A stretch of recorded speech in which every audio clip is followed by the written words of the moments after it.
Do I really need medication for my high blood pressure? This is a super common question, and today, we're going to break it down so you can have a better conversation with your doctor. First, let's talk about the different stages of high blood pressure, also known as hypertension. If you're diagnosed with stage 2 hypertension, the answer is pretty straightforward. Your doctor will almost certainly recommend medication. Stage 2 is when your systolic pressure, the top number, is 140 or higher, or your diastolic pressure, the bottom number, is 90 or higher. At this level, the strain on your arteries, heart, and other organs is significant, and medication is a key tool to bring those numbers down and protect your health, alongside lifestyle changes like diet and exercise, of course. Now, what if you have stage 1 hypertension? This is where it gets a little more nuanced. Stage 1 is when your systolic pressure is between 130 and 139, or your diastolic pressure is between 80 and 89. In this case, you might not automatically need medication. The decision often depends on your overall risk for cardiovascular disease.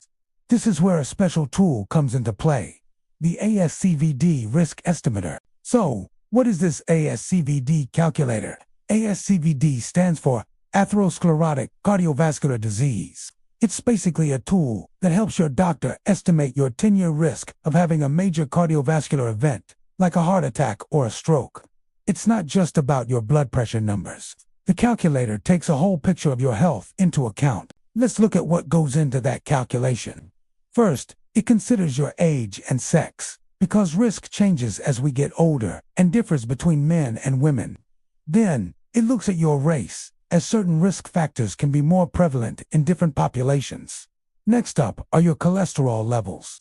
Specifically, it looks at your total cholesterol, your HDL cholesterol, which is the good cholesterol, and your LDL cholesterol, the bad cholesterol. These numbers give a clear picture of what's happening inside your blood vessels. The calculator also asks if you have diabetes, which is a major risk factor for heart disease.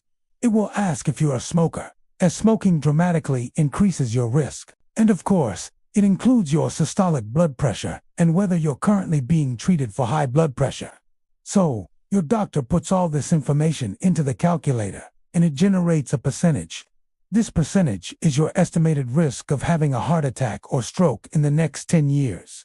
If you have stage 1 hypertension and your 10-year ASCVD risk is 10% or higher, then guidelines recommend starting blood pressure medication in addition to those important lifestyle changes. If your risk is less than 10%, the primary recommendation is usually to focus aggressively on lifestyle modifications first. This includes things like the DASH diet, reducing sodium, regular physical activity, limiting alcohol, and quitting smoking. Your doctor will then monitor your blood pressure to see if those changes are enough to bring it down to a healthy range. It's all about personalized medicine. Two people can have the exact same blood pressure reading, but one might need medication while the other doesn't, all because of their different overall risk profiles. So, to sum it up, stage 2 hypertension. Medication is generally recommended. Stage 1 hypertension. It depends on your 10-year risk, which is calculated using the ASCVD estimator. This tool helps you and your doctor make a shared, informed decision that's right for you. It's not just about a single number, but about your whole health picture. Always talk to your healthcare provider to understand your specific situation and create the best plan for you. Thanks so much for watching. If you found this video helpful, please give it a thumbs up and subscribe for more health information. See you in the next one.